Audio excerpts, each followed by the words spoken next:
Retired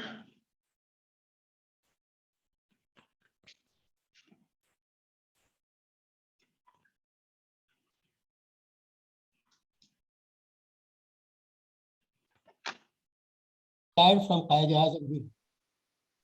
When I retired from Qaid-e-Azam University some 16-17 years ago, actually, I started to go into the direction of in three directions. One was education, the other one was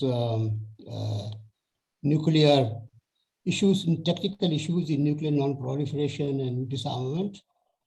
And the third one was energy studies. So this particular talk essentially overlaps the two of those disciplines.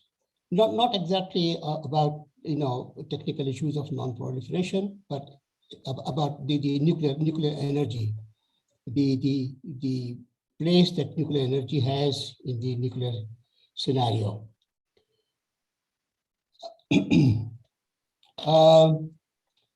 So I will actually be talking for about half an hour, and then I hope we will have a good time for open discussion on this issue. Look, now if I'm here, okay. So let me first talk about, introduce this by talking of energy scene of Pakistan. Just very briefly on what the situation on the energy horizon is. Pakistan is actually energy-starved country.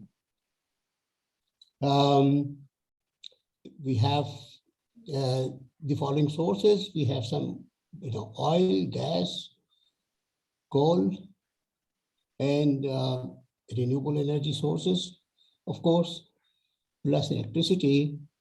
Their contributions, our dependence on these sources are also listed over here. The gas is the most that we consume, and then oil and coal. We have only very recently started to use. Nuclear I have not stated over here, but I will add it later on. Electricity forms about 11% of the total energy resource that we have. And the sectors that consume energy Nayyar sir, sorry to domestic industry, transport, commerce. Nayyar sir, sorry to interrupt you. Industry sector is the largest, but I think this was until some years ago, and now perhaps the transport sector is the largest. And domestic Nayyar sector, sir, can you hear me? Electricity plus gas. Nayyar sir, can you hear me? Electricity production is mainly from three sectors: electricity, oil, and gas. Oil and gas are used mainly by currently the electricity production is divided equally between the public sector and the private sector. And private sector depends entirely on oil and gas, on fossil fuels, whereas the state sector has the hydroelectricity plus oil and gas plus nuclear. So they're divided essentially half and half, the state sector and the private sector. And we are consuming our resources pretty quickly. Oil resources, domestic oil resource. We import a lot of oil. I think our import bill of oil is now over $10 billion a year. The domestic resource of oil, we have been consuming at a rapid pace, and so far we have consumed 2/3 of whatever resource we have, and only 33% remains. And it is, I think, we have only about 50 to 20 more years, after which we will not have any domestic resource of oil left in the country. Similarly, gas. I think we have consumed over 50% of our gas reserves, gas resources, and only 45% or so remains now. So with this, we know that if we have to get our energy from somewhere, nuclear energy appears to be a very attractive choice. Hello. And Pakistan Atomic Energy Commission is the body in the country which has the technology to use to produce nuclear electricity, and which actually has a large plan for putting up plants for nuclear electricity generation. Currently, I think the plan so far is that by the year 2030, which is in about 8 years' time, then the country will have over 8,500 megawatt of nuclear electricity. So far, it has only about, I think after Karachi 1 has become available, it is only about 2,000, nearly 2,000 megawatt of electricity. So we have maybe even less than 1/4 of what we think we will have, or what we plan to have by the year 2030. The reactors we have are listed over here. TANAP, the top one, was the oldest reactor set up in 1971 or 72, and has very recently been decommissioned. Now it is not, it is inactive. Then we have Chashma reactors, 1, 2, 3, 4. There are these 4 reactors, each of 310 or 315 megawatt. And they are Chinese reactors. The listed number 6 on the list is Karachi 2, which is, Karachi 1 is the TANAP one, the first one. The number 6 is Karachi 2, which has recently come online and which can produce 1,100 megawatts of electricity. This is the nuclear power plant.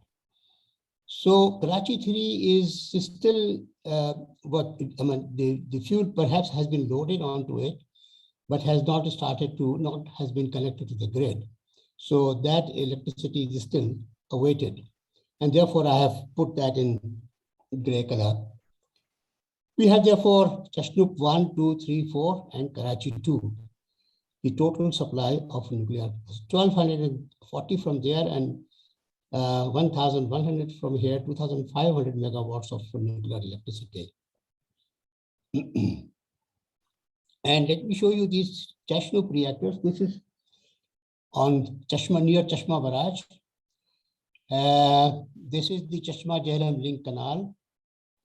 And the reactors are over here. Chashnook 1 is here, Chashnook 2 is here, Chashnook 3 is here, and Chashnook 4 is here. All the other buildings are the paraphernalia for these 4 reactors. Now, the thing is that but these are all Chinese reactors. And the first one of these was put up in 1998.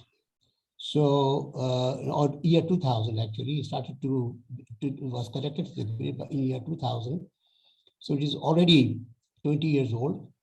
And the other ones are freshly were connected later on. The site is such, I can't blow it up, so I could otherwise I could show you, these other sites near Chashma. Karachi was to have 4 reactors of this new type. Let me give you in the next transparency. This is Karachi, and Karachi city is right over here. This is Karachi city, and Karachi reactors are somewhere over here. And Karachi kind of was here, and then other reactors are being set up very near it. And 2 reactors have been set up. One has connected to the grid. The other one is still in the making. There were to be 2 more reactors over the four new reactors over here in the initial plan. And then citizens raised a lot of noise on this, concerns because of the concerns for health of Karachi population. And therefore, I believe the plan to have 4 reactors over here has now been reduced to only 2 reactors over here, 2 that are being installed. And I think my next transparency will show you these 2 reactors, this one and this one. The other 2 reactors that were to be put up over here are now going to be relocated somewhere else. At least, as far as I know, these 2 will now be relocated to Chashma. And Chashma will have, therefore, not only those 4 Chinese 300 megawatt reactors, but also 2 more of these 1100 megawatts. Now, these are Chinese reactors, and those all 6 reactors are Chinese reactors. And China is a late entrant into nuclear power technology, but it has grown very rapidly, and I will have some transparencies to show the rate of growth of this this power sector in China, which Pakistan is benefiting from. Okay, and Pakistan also has the choice of going into renewable energy resources. One of the energy resource that Pakistan could try to go to, is wind energy. And I can't get rid of this. Oh, yeah, okay, if I can get it over here. Pakistan is over here, India is over here. In 1 year. All right, I've just, so I guess everybody realized that his slides weren't working. I've been trying to get hold of him for the past 5 to 10 minutes or so, but turns out he's done what every good presenter should do. He turned off his cell phone, so there would be no interruptions.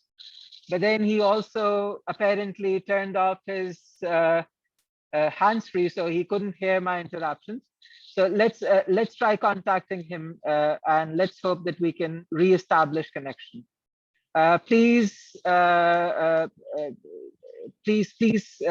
hang on, and I'm gonna try and contact him via the phone.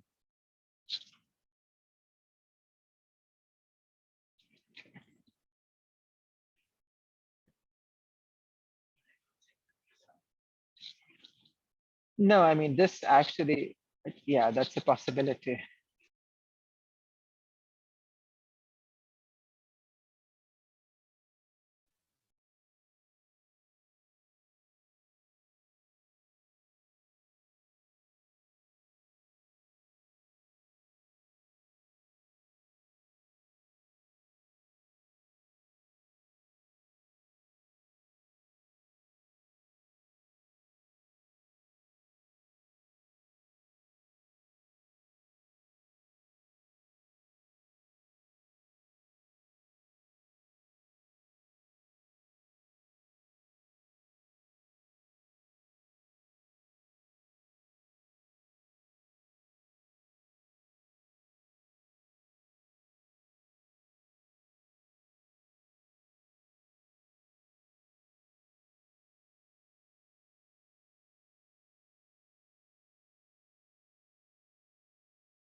I know. Okay. All right. So we have Nayyar back. Just give us a few minutes. We're just gonna fix the issue with the slides, and we'll be back. So hang in there. Just give us 2 more minutes, and hopefully everything will run smoothly. Just give us 2 minutes, please.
Hello.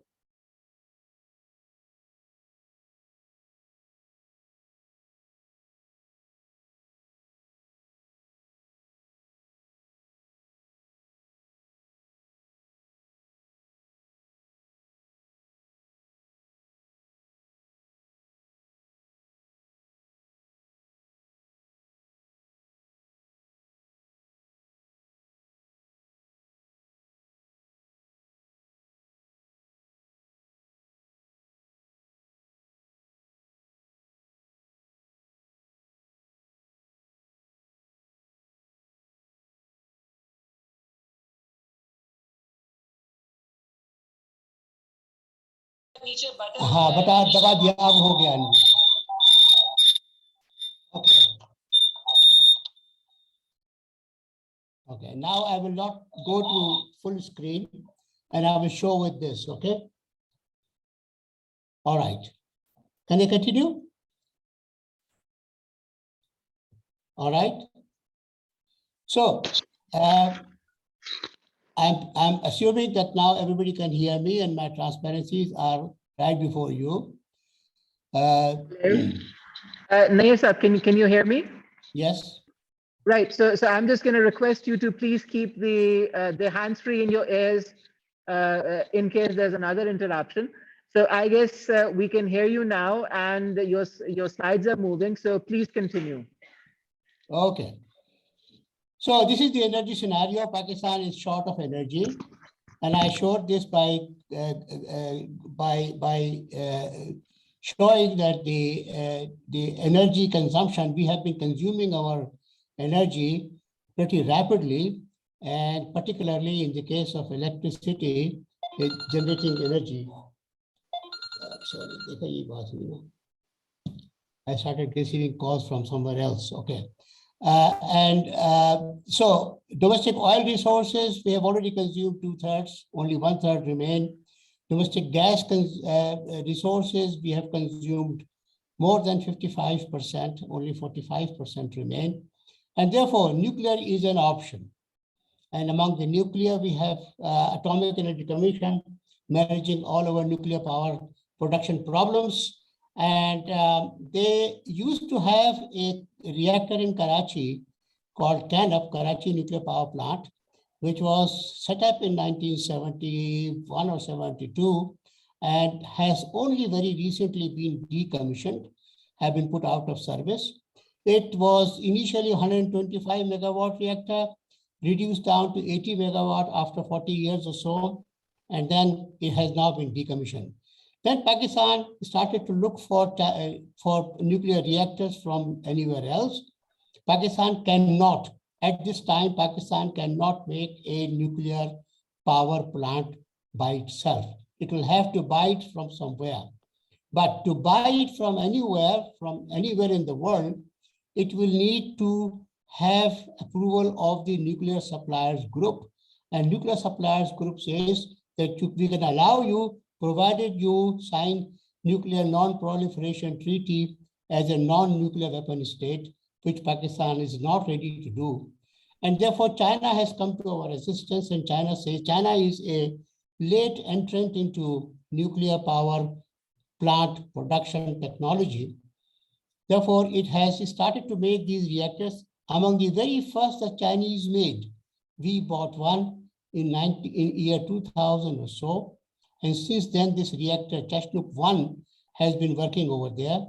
And since then, we have taken 4 similar reactors from China, 310 megawatt each. And these are put up in Chashma, in the place called Chashma. Chashma Barrage is somewhere over here. This is Chashma Jhelum Link Canal. And this is the area in which reactors are situated. Reactor 1 is somewhere over here. Reactor 2 is here, 3 is here, 4 is here. So there are 4 reactors over here, smaller reactors. And then we also have 2 more reactors to be set up by China. These are of a different kind, larger reactors, nearly 4 times as big in terms of power production, 1100 megawatt reactors in Karachi. One is already online now, is already producing electricity and is connected to the grid. The second one is still under installation. This reactor is in Karachi, and let me show you where they are in Karachi. This is Karachi, and this is Karachi's map. Karachi is this large city over here, and these reactors are situated in this region. And you will see in the next transparency, old reactor, Canap, was over here, this one here. The new reactors that have been set up are over here. This one is ready and connected to the grid. This one is still not connected, but it will soon be connected to the grid, perhaps next year. So we now have these 2 reactors over here, each of 1100 megawatts. Initially, Atomic Energy Commission wanted to have 2 more reactors over here. This is Karachi 3, Karachi 4, Karachi 5, and Karachi 6. So Karachi 5 and Karachi 6 reactors were also to be here, but then there was a lot of protest by the residents of Karachi saying that you are setting up these large reactors near Karachi, putting our lives in danger, lives and health in danger. So this program was therefore the program of setting up 2 more reactors, large reactors over here, has been sort of changed in the sense that these 2 reactors will now be put up in Chashma, perhaps. And then, of course, these reactors have also been tied to the CPEC project, and therefore they are to be, financed through CPEC grants that come in. For these 2 reactors, Pakistan has paid or is going to pay roughly $10 billion, $10.6 billion for these 2 reactors. There are the choices for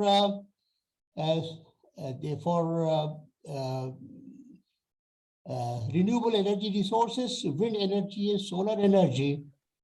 The world has made a very rapid progress in harnessing wind energy and solar energy globally. And I'll show you how rapidly they have harnessed this energy source. Let me show you over here This is India, this is Europe, this is China, and this is USA. By last year, India had already set up 2,500 megawatt. No, this was India being actually setting up 2,500 megawatt of wind energy in 1 year. Europe, 12,000 megawatts in 1 year. China, 13,000 megawatts in 1 year. USA, 13,000 megawatts in 1 year. Whereas Pakistan has been able to set up nearly 1,500 megawatts in about 10 to 12 years. So the progress in Pakistan is very slow, whereas it is a very, this technology is rapidly progressing in other countries and taking over much of the power production. Although in many of the large industrialized countries, the component of wind energy is still very small compared to other sources, but yet it is progressing very rapidly. And the next one is the solar energy. You can see this is from year 2006 to 2021. The progress is extremely rapid. And we are also witnessing this thing in Pakistan now, because we are now rooftops of homes are decorated with the solar panels. Nowadays, a large number of people are opting to have solar panels put up on the rooftop simply because the government has agreed to make them power producers and have a reverse metering system whereby they can import and export electricity with the grid and therefore reduce their budget expenditure on power.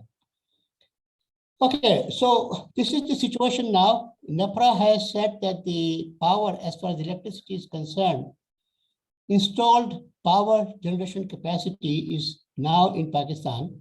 This is not now, this was about a year and a half ago. As of 30th June of 2020, the installed power generation capacity was 38,719 megawatts, nearly half in public sector and half in private sector. And here we are, the total, this much has generated 174 terawatt hours of electricity. Thermal, from thermal power plants, the total is 25 megawatt of capacity, has generated 122 terawatt hours, nearly 70%. Hydel is 9 or 10 megawatt nearly, and is now 22.3% of the total electricity generated in one particular year. Nuclear is 1,500 nearly, and it is sort of 5.6% of the total. In places they put up 7%, but this 7% was before the CALOP was decommissioned. So wind is now 1,200 or 1,250 megawatt, which is now 1.7% of the total electricity, and solar 0.7 terawatt hours, which is 0.4%.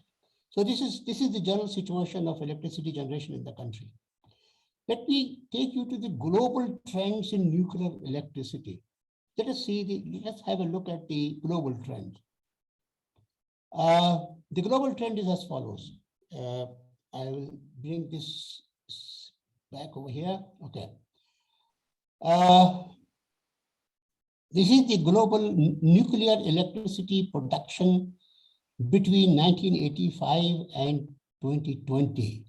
So which is 25 years of nuclear electricity. The bars over here are the nuclear electricity production, and these are the number of units that have been put up over here. Number of units over here, this is in terawatt hours, the amount of electricity produced, and the share of electricity in the total power scenario is given by this red line. And what is clear over here is that initially this is from 1985 to 2020, it was slowly increasing, and it had gone up to a maximum of about over here, nearly 13% of the share, somewhere over here, 2,660 terawatt hours, maximum 2006. And then it reduced immediately because of the Chernobyl accident. And then it slowly increased again over here. And this slow increase again in the later part has been due to the Chinese investment in nuclear energy. So Chinese share has increased, and now this is, you can see the yellow ones are Chinese things. China has invested very heavily now in nuclear. So this has again sort of increased slightly, but still there has been a move away from nuclear. And this particular transparency shows I'm sorry, this is to be enlarged. This transparency shows number of reactors in operation in these by these bars, units, and the red line is the operating capacity, which gives you in gigawatts here. So it had gone up to a maximum over here, has now came down a little and has now leveled off again at that particular level because of the Chinese reactors. Okay. Quickly, and nuclear electricity production in the world from 1990 to 2014 has seen this, where you had electricity, the power rating, the total amount of power produced, the total amount of power installed, and the amount of energy produced. And the amount of energy produced has actually gone down to about 2,000 terawatt hours. And this one particularly is important because wind and solar powers have been increasing rapidly. Red one is nuclear, and nuclear has had up and down at various points, particularly after the Chernobyl accident, where it had a big dip over here. Although it increased a little after that because of the Chinese investment, but it is still way behind. And then this green one is the solar one, and wind is the one in blue. This is rather late. This stopped at 2014. After that, again, the investment in wind energy has been increasing at this exactly at this pace, and of the solar has been increasing in this manner. This investment decisions in new renewable and nuclear power. This is the investment decisions in renewables as well as in nuclear power. Renewables are in the bars, solar, wind, other renewables, and nuclear is in red. And you can see that there is less emphasis on getting into nuclear power. And lastly, the situation in China, because of the increase in nuclear power, the nuclear power has been increasing here, but the wind power has been outpacing, has certainly outpaced nuclear after 2012 or so. Okay. So the trend, the global trend you have seen now. There's a lot of potential in nuclear, yet I think the renewable energies are certainly giving it a very tough competition. And there's a larger amount of investment in renewables than in nuclear. But there are perils associated with nuclear energy. One thing is nuclear accidents, and the other is what to do with spent nuclear fuel. That is a large question. In the case of nuclear accidents, let me describe all of these things. Let me take up these accidents in a little while. Let me show you how the nuclear reactor, the design of nuclear reactor. All nuclear reactions take place over here.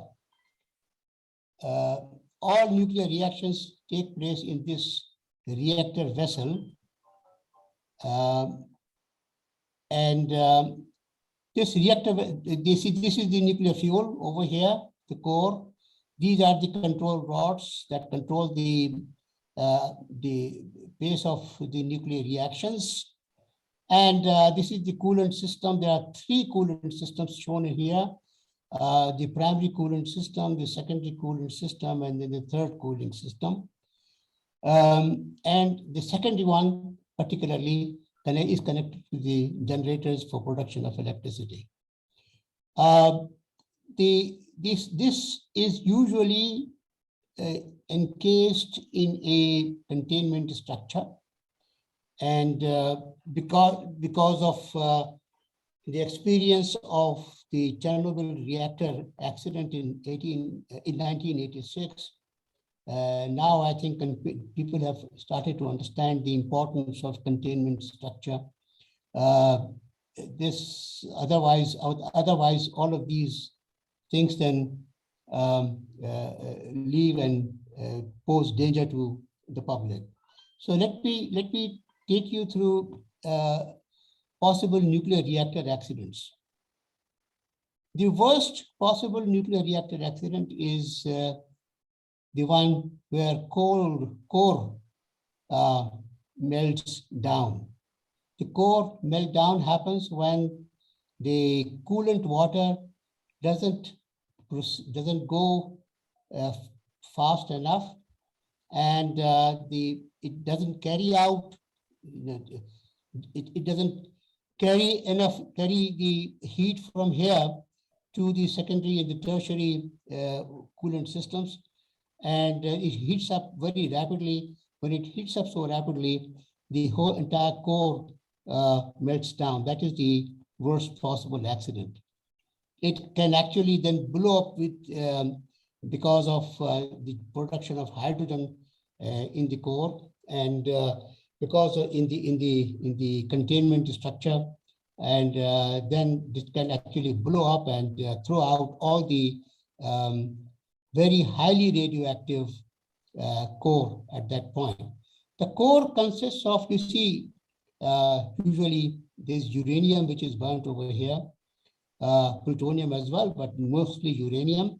And uranium gets fissioned into smaller atoms, smaller nuclei. And these smaller nuclei of various kinds are highly unstable, and therefore they undergo a large amount of radioactivity. They give off lots of radioactivity, and therefore they are very dangerous. They are the most dangerous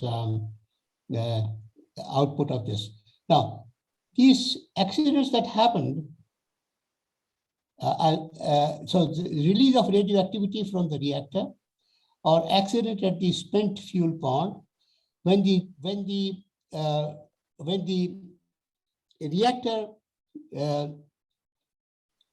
fuel has spent its usefulness, then it is taken out and put in a pond to cool down, and it continues to cool down for years. And there can be accidents, and there have been accidents at the reactor spent fuel ponds also. Or there can be leakage of irradiated water. Water is the coolant from the cooling stream.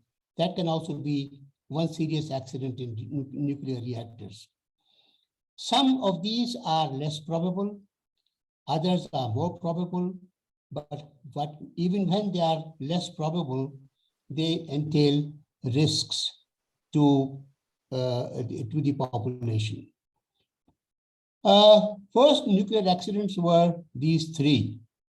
Number one was in 1973, 3 Mile Island in Pennsylvania, USA, where there was a core meltdown due to operator error. Operators sort of operated in a wrong manner, and there was a core meltdown, and the reactor was immediately shut. The reactor was in a containment structure, and therefore it did not go out that much, but it made the reactor completely unusable, and it had to be entombed. The second was Chernobyl reactor accident in Ukraine in 1986. It led to core meltdown also, and this was also because of operator error.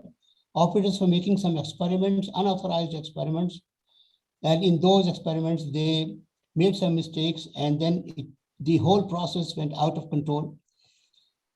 Chernobyl had 4 reactors. One of them got blown up, and the radioactivity that came out of it spread all over Europe, actually.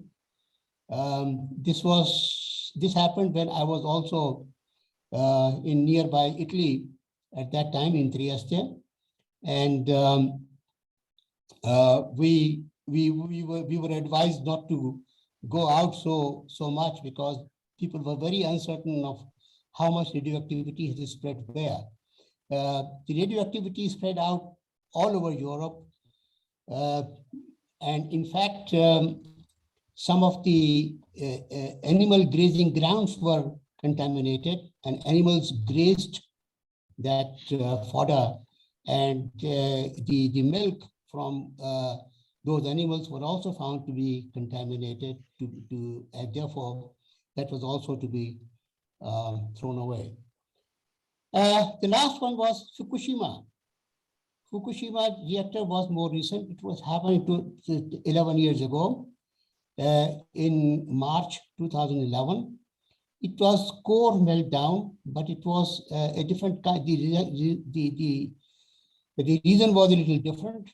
There was a natural disaster. There was an earthquake in the ocean nearby, and there was a huge tsunami that came in because of that. And this huge tsunami came in, and it actually was more than the design of the reactor could withstand. There was a wall erected in front of the reactor on the ocean front to stop large waves, but that wall could not stop the huge waves coming in through tsunami. They inundated the basement, and the basement was the place where emergency power plant was set up for supplying emergency cooling water to the reactors in case of emergency. And those were put out of work, and because of which cooling water supply was interrupted, and therefore there was a core meltdown in one of the reactors. In fact, not more than one of the reactors. There were 4 reactors, and all the 4. In fact, after this Fukushima accident, nearly 40 reactors in Japan were shut down for a very, very long time, for about 10 years. And they have started to be opened now, slowly, one after the other, after having had a very close look at the possibility of the reactors having any. And there's the interesting thing about Fukushima is that only a year before this accident, International Atomic Energy Agency people had gone there to check at the safety features and had given them a full certificate of, completely safe. And yet this accident happened, and a large number of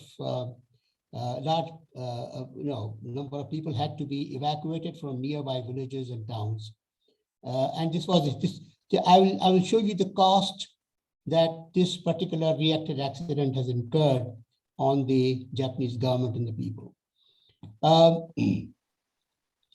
Fukushima showed how multiple reactors on one side can have an accident due to common cause failure. There will be two reactors in Karachi together. Therefore, accident scenario actually thought that this could be a dangerous thing to have near Karachi. And there's this quote that I've written from somewhere. The operator of the crippled Fukushima Daiichi nuclear plant said on Wednesday that it had found what it believed was the cause of an extended blackout that disabled vital cooling systems this week. The charred body of a rat. The company said it appeared that the rat had somehow short-circuited the switchboard, possibly by gnawing on the cables. This is referenced in New York Times. I'm sorry.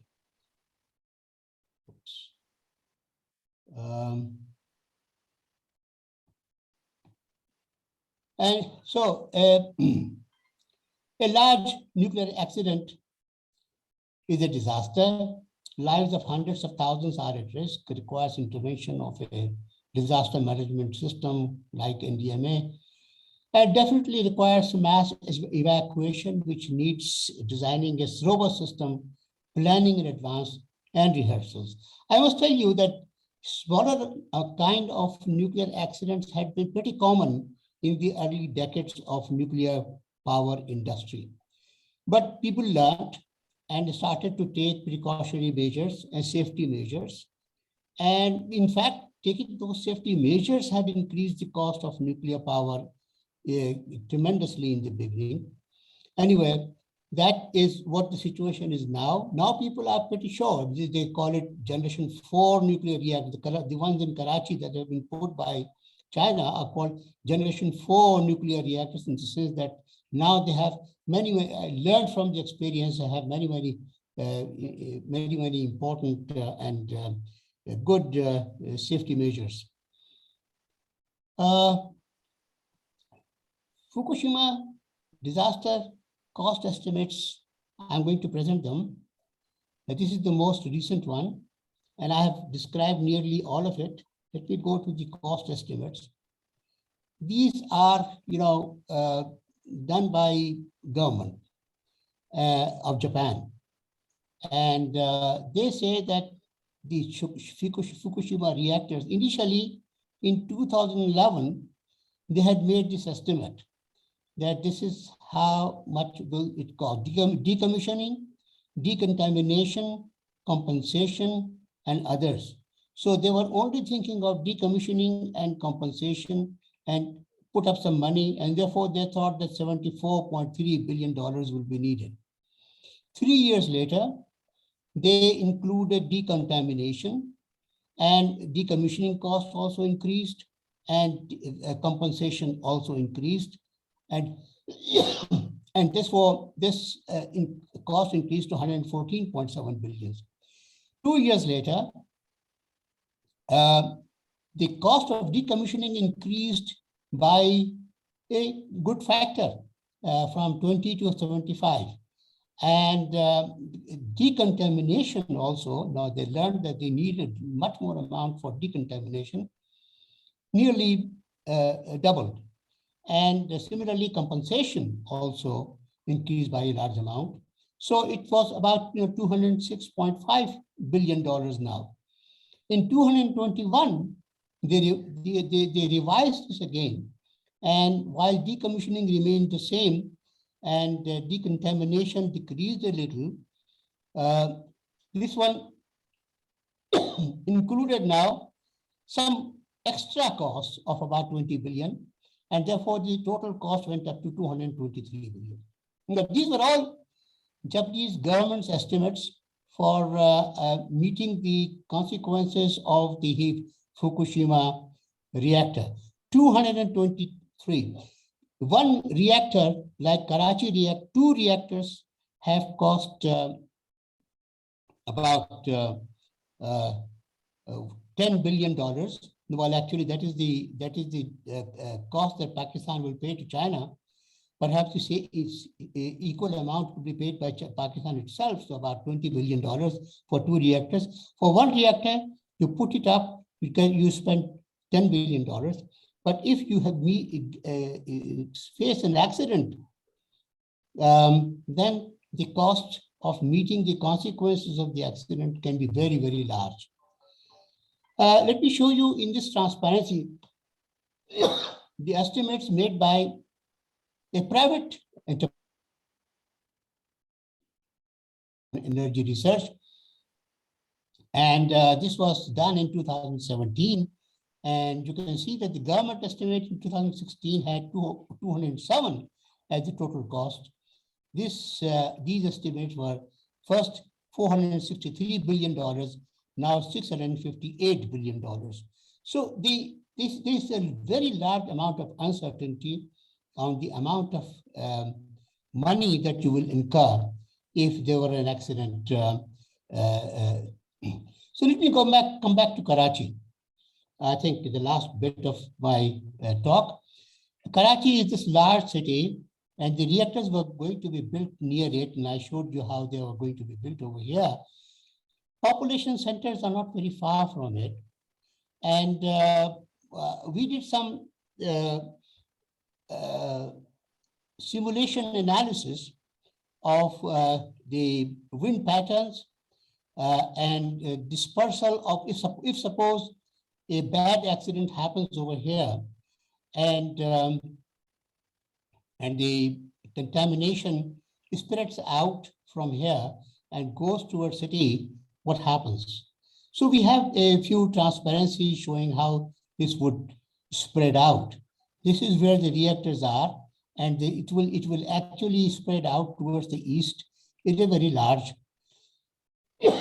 quantity. And it will spread in this manner.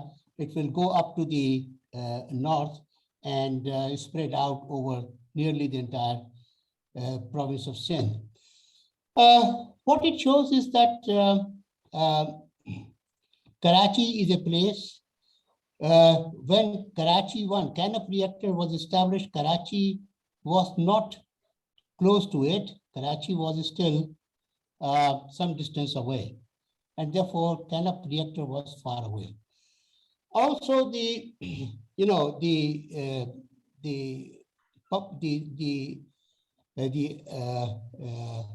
ideas on where the reactors should be situated have also changed over time. There was a time when people thought that nuclear power reactor will be a concentrated source of nuclear power, and that this concentrated nuclear power can be put up near cities, where industrialized cities, and it can supply power to industrial units from short distances. However, with time, people realize that it is dangerous to put them up so near. So now, United States, Nuclear Regulatory Congress, Nuclear Regulatory Commission, NRC, has recommended that it should be at least 30 kilometers away, 30 kilometers away from the active city centers or city population centers, 30 kilometers away. It just happened that this area is only about 15 kilometers away. And after that, very dense population of Karachi starts. And if the dispersal is going to be like this after an accident, it will simply engulf Karachi in a big way. And secondly, when such an accident happens, then the disaster management people will actually ask people to vacate the city.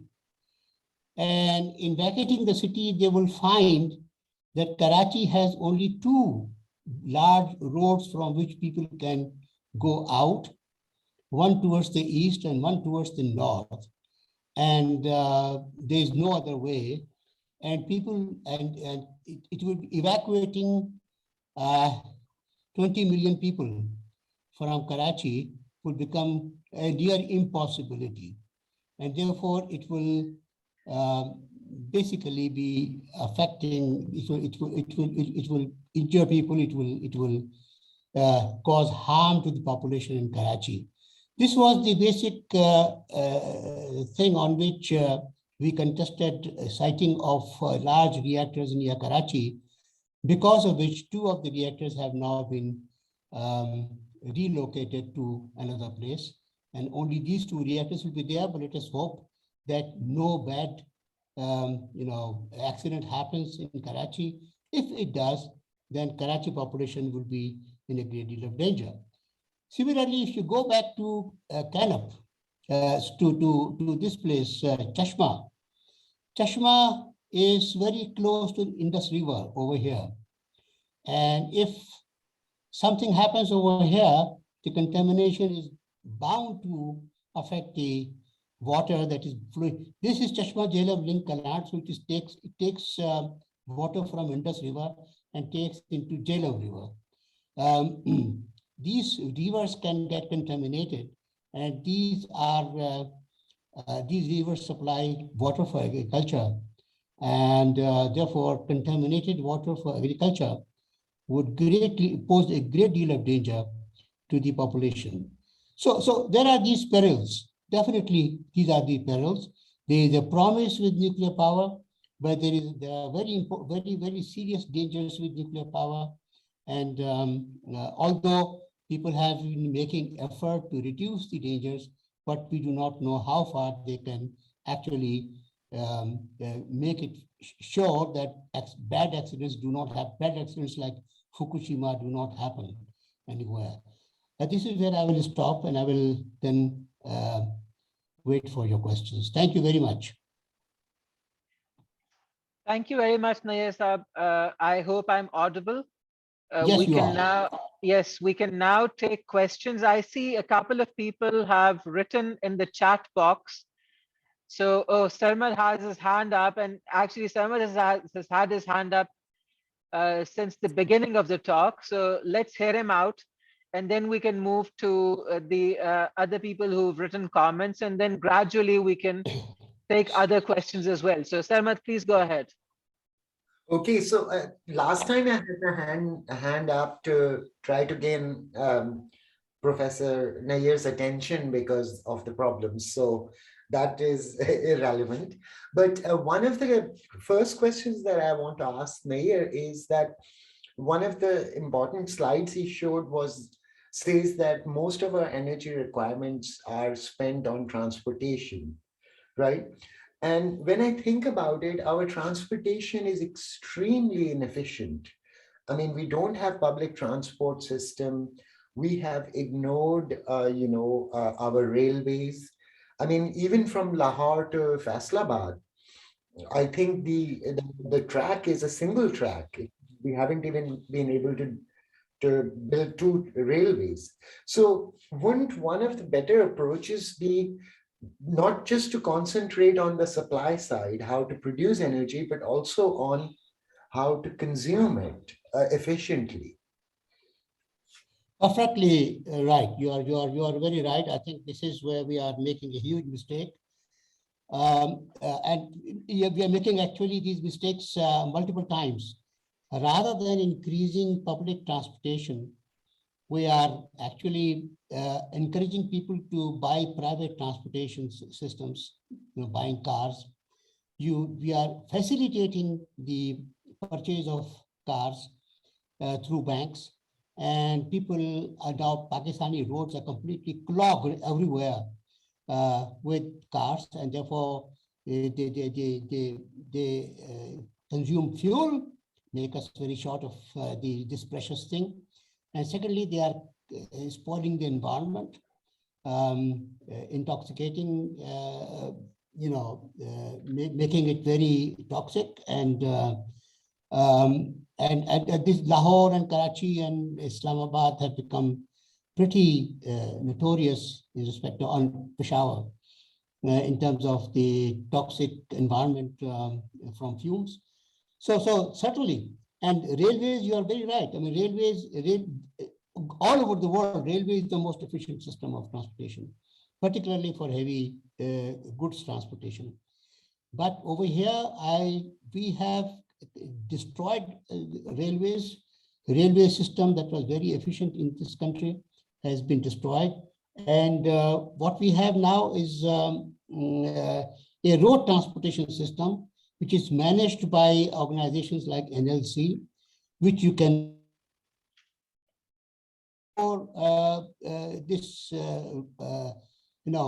governments come in and promise to revamp railway system and just are not able to do anything and go back. So you're right, Sarmad. And we are very inefficient in the use of energy. Okay, Nayyar Saab, let's move to Waqar Butt Saab. Would you like to unmute yourself and make your comment and actually try to make it a question rather than a comment, please?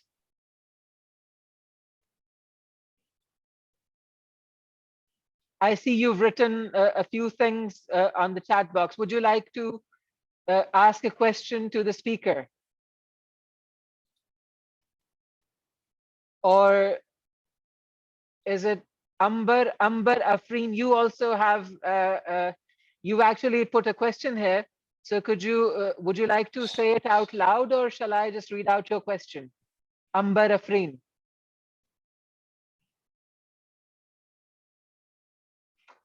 Well, I guess they might not be able to connect using mics. So let me ask you the question, Nayyar Saab. Amber Afreen here has asked the question that despite 2 or 3, namely nuclear accidents, the deaths caused by coal energy sources, 100,000 deaths per 1,000 terawatt hours, whereas 90 deaths per 1,000 terawatt hours are caused by nuclear energy sources, which makes the nuclear option very safe and reliable. So why is it hard for the general public to absorb the reality of safe use of nuclear energy? Right. So I think these coal pollution from coal is certainly very bad, and the world is now penalizing countries which used to use a large amount of coal. You will know that China has moved away from using coal. Used to be a very bad user of coal. Even Russia also used to be a very bad user of coal, and both of them have sort of tried to move away from coal. And certainly, following your advice, the Chinese have gone towards nuclear more than. But then, I think all these things were the words of wisdom at a time when the potential of wind and solar energy was not so obvious to people. Solar was very expensive some 20 years ago. Now it is affordable. Wind is affordable. And wind, in fact, the installation cost of wind is, and now solar also, but installation cost of wind is $1 per watt. Similarly, solar also, even now at home, when we put up solar panels, has come down to nearly $1 a watt, which is very affordable. And therefore, there is a large increase in these two sources of energy. I agree. But in just coal, people must avoid using it. All fossil fuels have this particular problem. But nuclear accidents are astounding. I mean, people get very afraid of them because when nuclear accidents happen, nobody can see the radiation coming to them and affecting them, because that is completely invisible. But only after it has affected your body, then you realize that you have been affected by radiation. So it is very scary, very certainly. And after you have been affected by it, then the amount of getting cured from it is also, the cure is also not so easy. So I think while you are right that coal has been definitely coal, and of course, as much coal is as much of a culprit as oil is in transportation and other places. So all of these fossil fuels have the problem. So these should be replaced by clean sources of energy. I fully agree with you. Yes. जी आवाज आ रही? जी अस्सलाम वालेकुम नय्यर साहब, बहुत शुक्रिया। बहुत ज़बरदस्त मसले की तरफ आपने तवज्जो दिलाई है हमारी। आमतौर पे हम बहैसियत कौम जब हादसा हो जाता है तो देखते हैं, हादसात के बारे में पहले से सोचने की हमारी आदत नहीं है। बहुत शुक्रिया। मेरा सवाल ये अंबर ने बहुत अच्छे तरीके से पहले भी बयान कर दिया, इसी से मुताल्लिक है कि अगर पाकिस्तान के कॉन्टेक्स्ट को छोड़ दें, ग्लोबली जो न्यूक्लियर है, सेफ्टी, कास्ट और जो क्लाइमेट की डायमेंशन है इसमें, उसके हवाले से कैसे कंपेयर करता है कोल के साथ? और आपने इसको जवाब भी कुछ दे दिया है कि दरअसल कुछ लोग ये कह रहे हैं कि अगर हम particularly जो developing countries हैं, if they can't replace the coal based or fossil fuel based energy with the renewables, the short term climate solution is using nuclear for the next 50 or 100 years until we have breakthrough in PV technology and wind and other sources of renewable energy. Otherwise, we would just end up roasting the planet before we have a scalable renewable energy in terms of wind and solar. Actually, we already have now scalable energy from wind and solar sources. We already have them. And the world is going very rapidly in that direction, has realized it, and rapidly increasing. I showed you how much of plants, I think in one of my transparencies, I showed in this transparency particularly, I showed that, people are erecting, plants, something like if in China, in 1 year, they have put up 13,000 megawatts of wind energy. So this is, wind energy is available for about a third of the time. And this is, in 1 year, they put up 13,000 megawatts. So it's about 4,000 megawatts worth of power that was set up in only 1 year. And it doesn't take very long to set up these power plants. On the other hand, nuclear power reactors take about 5 to 10 years to be put up. And, this is the installation time for nuclear power plants. The Karachi nuclear power plants were started in about 2013 or 12, and they are just about now completed. So about 10 years, roughly 8 or 9 years it took for power plants to be completed. So that is the time it takes. And compared to that, you can see over here that, wind power plants can be put up in 2000. India now puts up 2,500 megawatt of nuclear power plants in 1 year.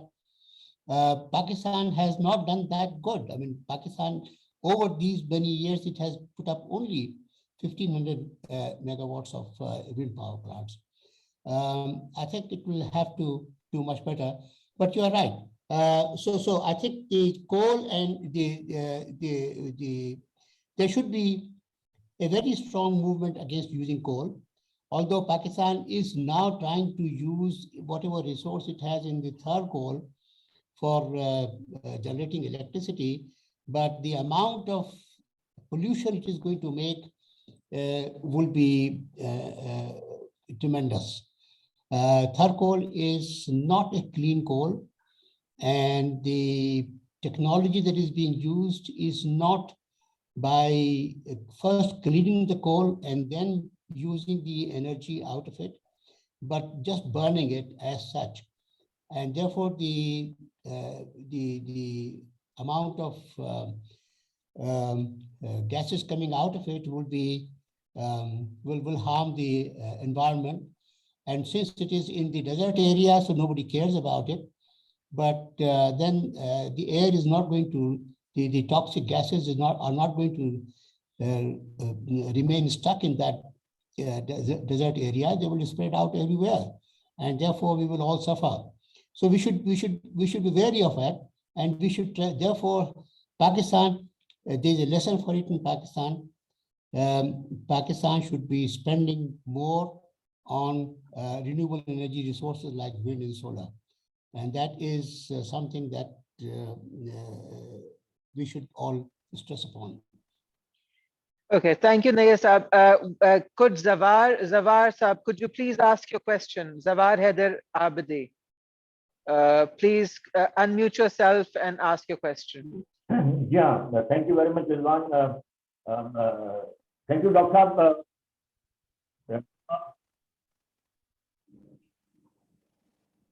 Am I audible? Now you are. Yeah, now you are, sir. Yes. Doctor, thank you very much for a very nice presentation. But I feel it was more scary the way you presented, which is, although there's nothing wrong in it, but this is going to happen. There's some kind of a disaster like Chernobyl or Fukushima or Three Island incident. But statistically, if you see, over the last 70 years of the nuclear power technology and over 440 or around 440 nuclear power plants, there have been only 3 such incidents where the radiation, they went around and they affected the other neighboring states or the people. Whereas the rest of the 70 years, and another aspect is that most of the developed states, if you see, they have large amount of energy coming out of the nuclear power plants, starting from 20% in Russia, going up to more than 50% in France. So I think if you have learned the lessons, as you also mentioned, that because of the concerns raised, the 2 of the power plants have been shifted from Karachi, and Fukushima and the others. Probably the Pakistan Nuclear Regulatory Authority have devised the sufficiently efficient regulatory and safety mechanism to ensure that the nuclear power plants which are being installed or which are being planned to be installed are working fine without any accident. The other thing is that why the nuclear energy for Pakistan is beneficial as compared to the others is the geographical issue. Like to produce 1,000 megawatts of energy in solar, you require about 25 square kilometers of the space, and which we only are having in the desert area. Whereas for the nuclear power plant, probably you will only require 100 meters of the area. Okay, Zawar Saab. The other issue is the Zawar Saab. Let me complete. Could we Let please? me complete. The other issue is the maintenance. Zawar Saab. I'm gonna request you to please add in one more quick question without comments, please. One quick question without comments, please. The point is that how do you compare the efficiency in terms of the power plant or the energy output as compared to the solar and the nuclear? Thank you very much, Zawar Saab. Thank you very much, Zawar Saab. Nayyar Saab, before you respond to this question, I just want to take in a couple of more questions. We do want you to respond to this particular point. but I do see that you've responded to parts of it already, so no need to repeat that part. But do respond to the newer question. I will, Mohammed Usman sir, could you please, your hand is up, could you please ask your question, and let's make it a question, not a longer comment, please. If there's a brief question, please ask the question. Yes, thank you. Thank you for giving me a chance. I'm Usman Gani, research assistant at Can't hear, cannot hear. Well, Rizwan, you will have to repeat it. I'm sorry, I couldn't hear it. Usman, could you please repeat yourself? आपकी आवाज ठीक से नहीं आ रही थी.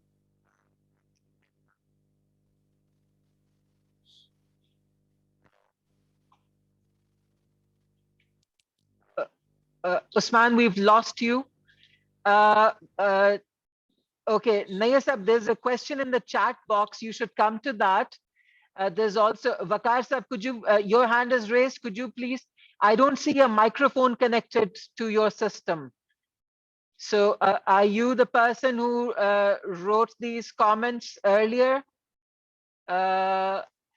in the chat box? Vakar Ahmed Butt, is that you? The Vakar Ahmed whose hand is raised.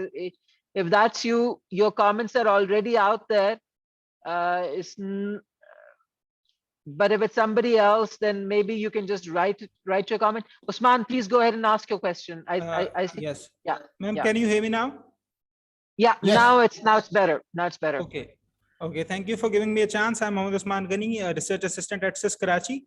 I'm thankful for the wonderful presentation. I want to raise a couple of questions. That is that sir has given the example of Fukushima.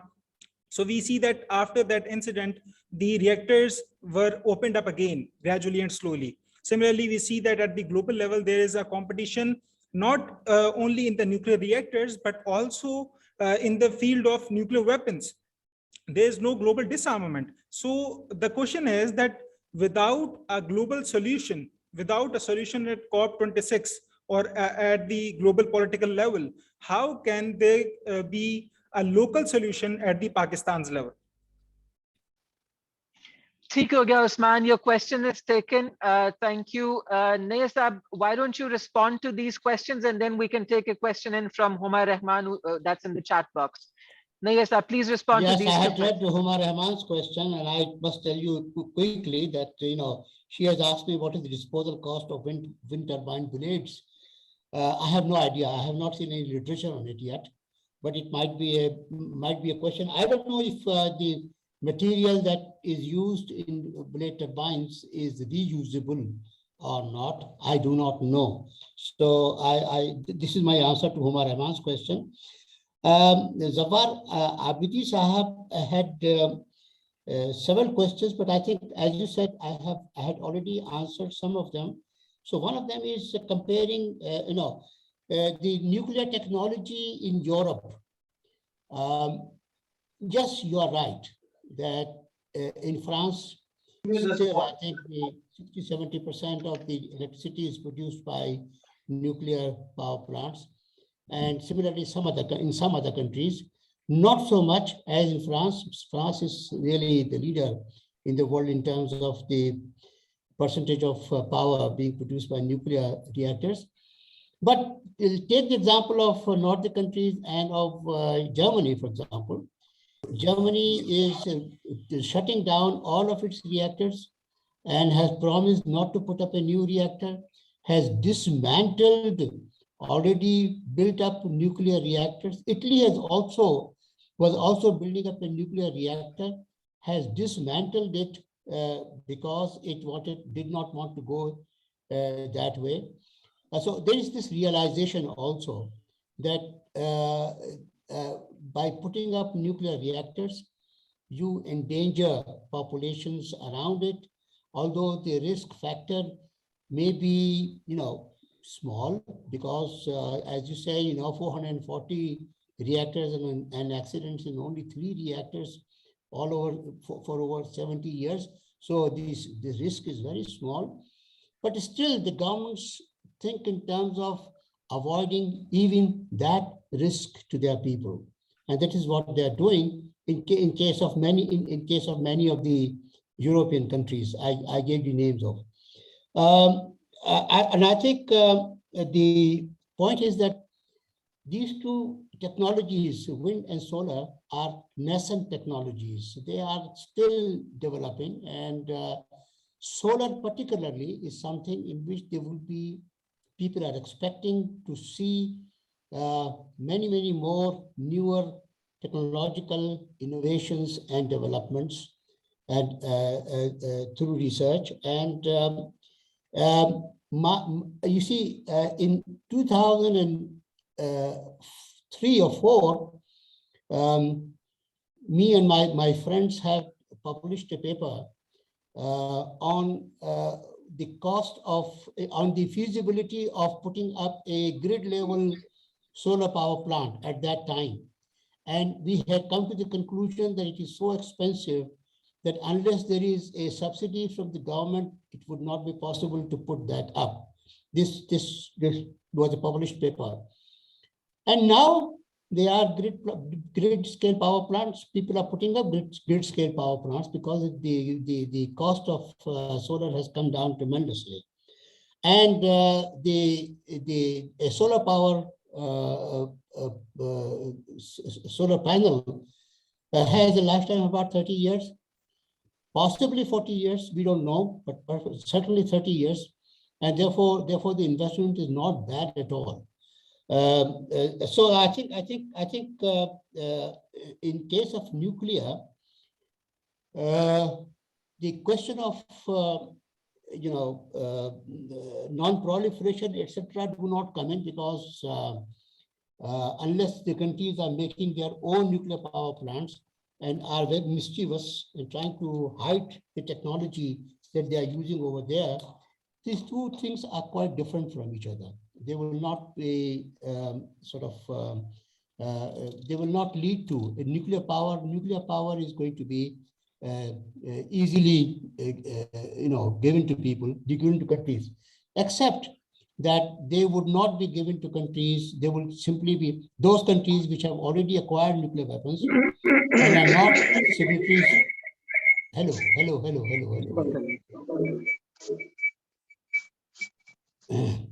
So I think there are some of the conditions that nuclear suppliers group applies.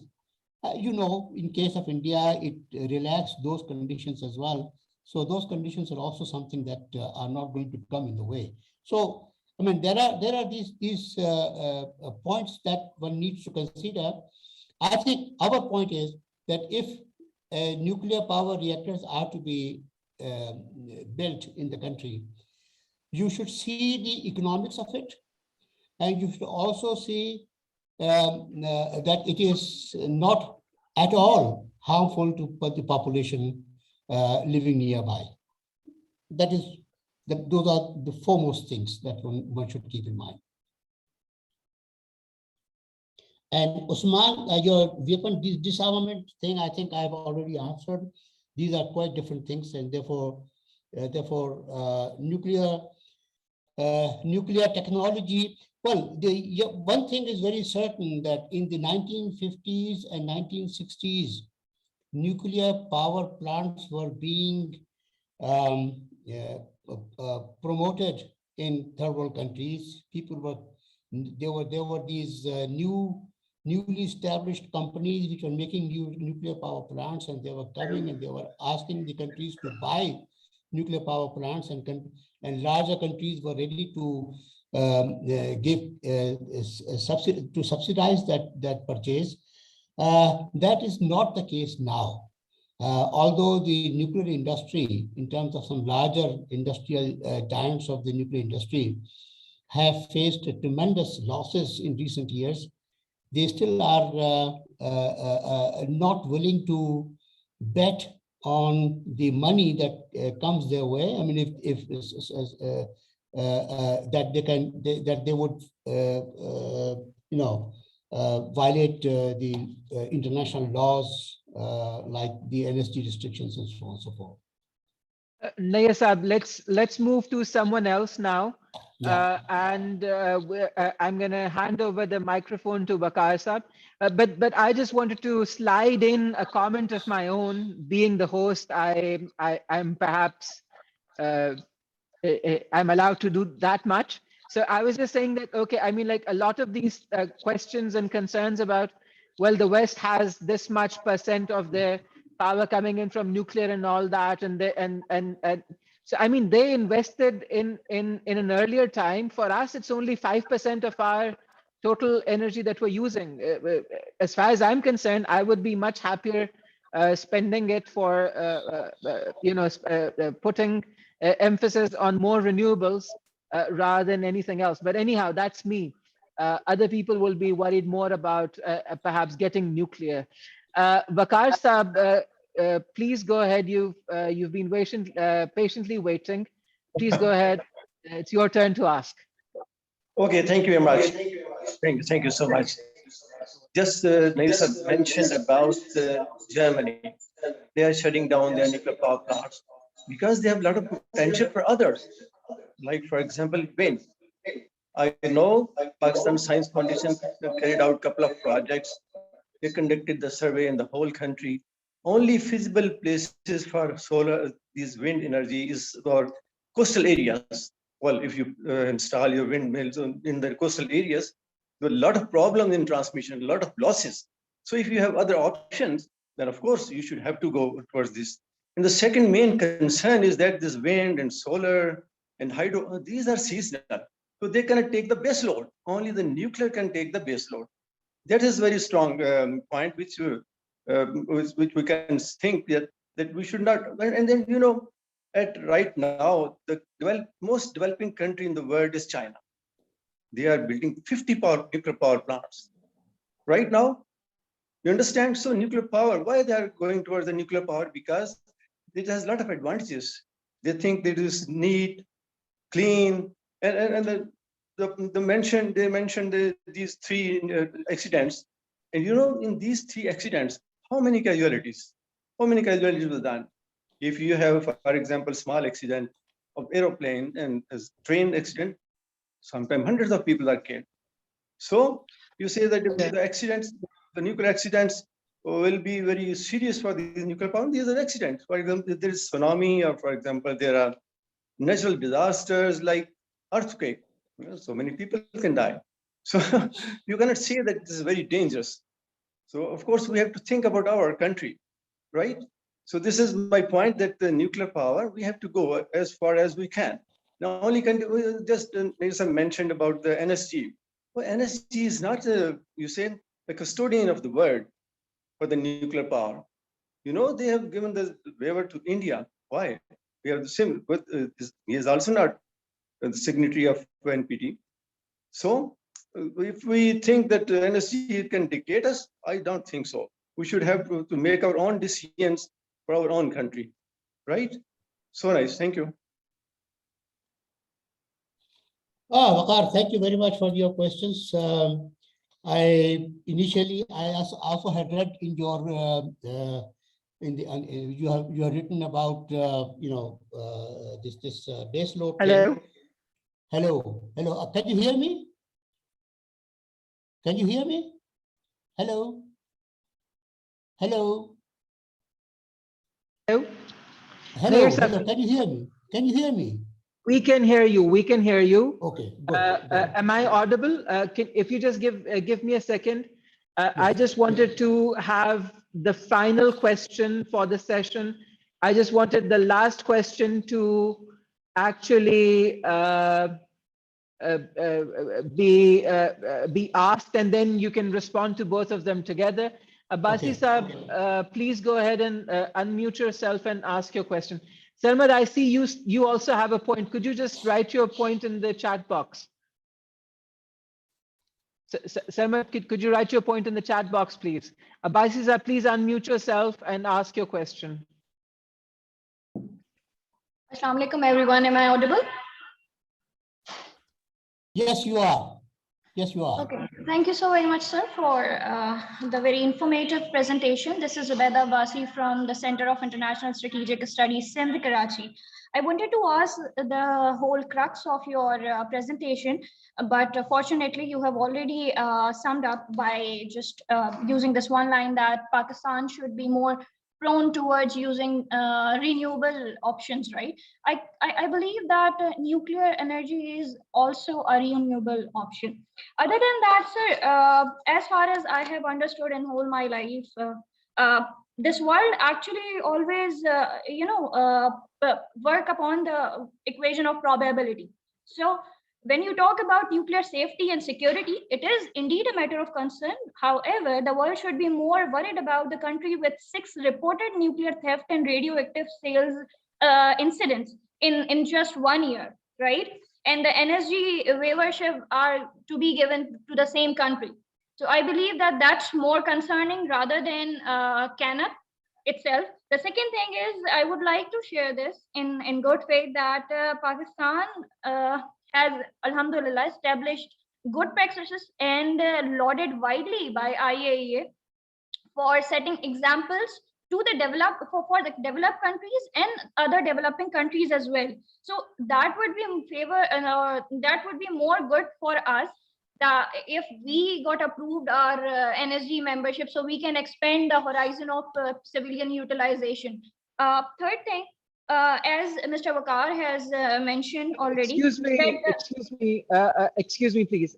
Look, I understand that you're very excited. It's lovely to see students from your very youthful voice. I gather that you're a student, and it's lovely to see students interact. I am a research officer, sir. Thank you so very much. Right, I am a research officer. But I would request you to please keep your instead of a comment, could you just ask one very brief question? One very brief question. Thank you. Sir, I was trying to enjoy this opportunity which usually LUMS gives of having open debate and discussion and considering everyone's opinion. So that is why I wanted to ask a question which I have already asked, and these were my 2 cents, which I very good. Are important to share, right? I thank you for the opportunity, by the way. Right, thank you. No, that's perfectly fine. That's perfectly fine.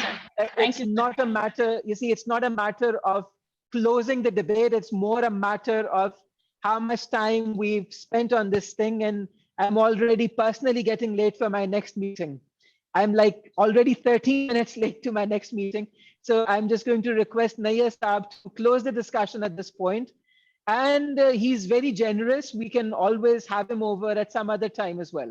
Nayyar Saab, most certainly you can have, yes. Nayyar Saab, finally, Sarmad ने एक सवाल लिखा है आपके सामने chat box में है. आप अगर चाहें तो उसका जवाब भी दे सकते हैं. And the floor is over to you.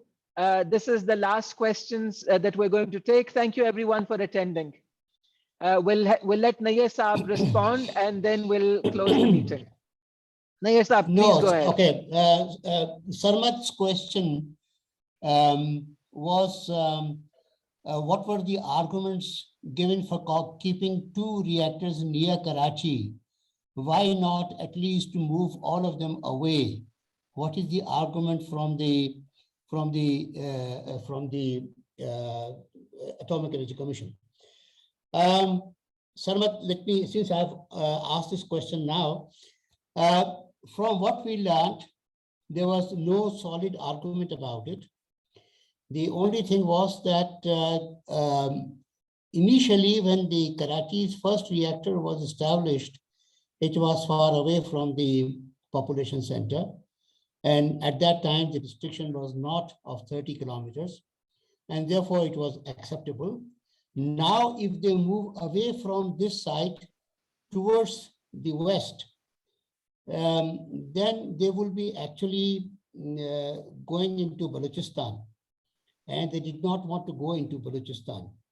So that is why it had to be sort of either there or taken far north upward in a region which is slightly away, which is far away from the population centers. I don't think they wanted to do that. A nuclear reactor has to be near a water body for coolant water. And that is why it is on the shore of Karachi. I don't think they could take it. They could only take it to the to the eastern side. But on eastern side, I think there are tidal problems, and those tidal problems could also be bad. So I don't think they could take it away from there. So they were adamant on that place, but we are thankful to them that they have reduced the number from 4 to 2. That is much better. Okay. Then Waqar Bhatt has certainly raised a very important point, which is of base load. Wind and solar are intermittent. They are available for 1/3 of the time, or something like that, and they would not be available for the other time. The question is that in some of the countries, particularly somebody gave the example of Germany, is spending a lot of money on wind, and solar is not that easily available to them as it is to us. They are trying to manage in such a manner that they can use it when it is available and shut down the other ones, so that at least the other ones can be reduced by that much amount. This is what they're doing. And base load problem certainly has been one big problem, how to actually ensure, and nuclear stands out as a very useful base load source of energy. The only thing is that nuclear is costly, not cheap, and the nuclear, and then there are the problems that you have to take care of. You see, Waqar, my dealing with the Atomic Energy Commission has been that although there are very competent people over there, very competent people, yet there are lapses. My first encounter was for Chashma 1 reactor, when we discussed the serious problem of earthquake possibilities over there. And the work that we did tried to show that the land over there has a possibility of liquefaction, because of which it can slip away.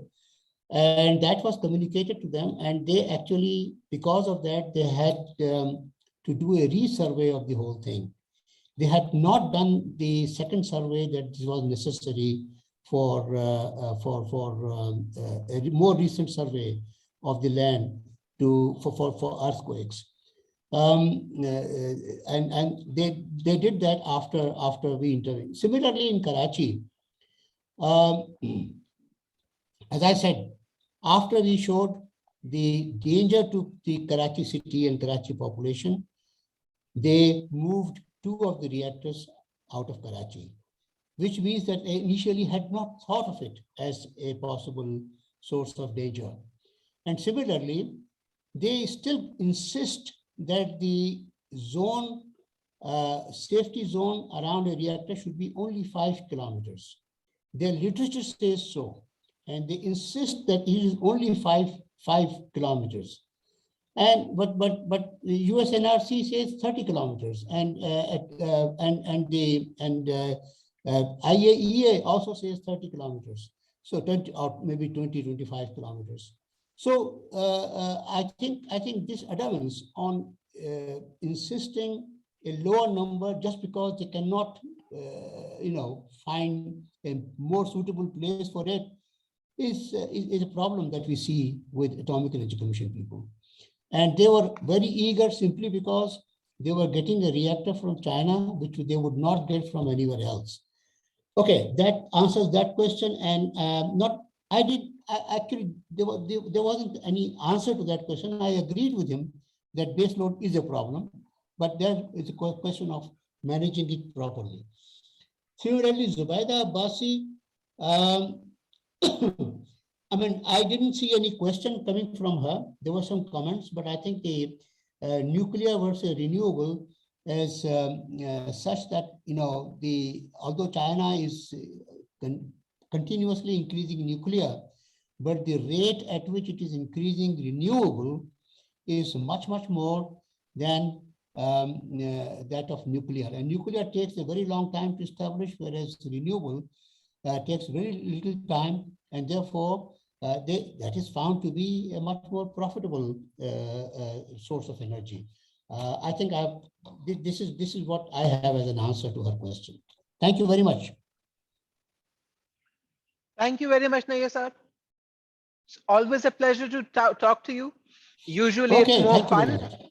Usually it's more fun because we have you over physically, and then we can also have a cup of tea. But anyway, let's hope that this COVID sort of goes away so that we can get back to our routines of physically meeting rather than these virtual meetups. But anyhow, a virtual meetup is better than no meetup. Thank you very much for your presentation. Thank you very much for spending time with us. And we hope that you will visit us sometime soon. Okay, have a good day. I promise. Okay. And thank you to all the people who attended. I would like to advertise the Physics Colloquium series. This is a regular feature. Sometimes we get high-profile speakers like Nayyar Saab. We're talking about issues that everybody cares about.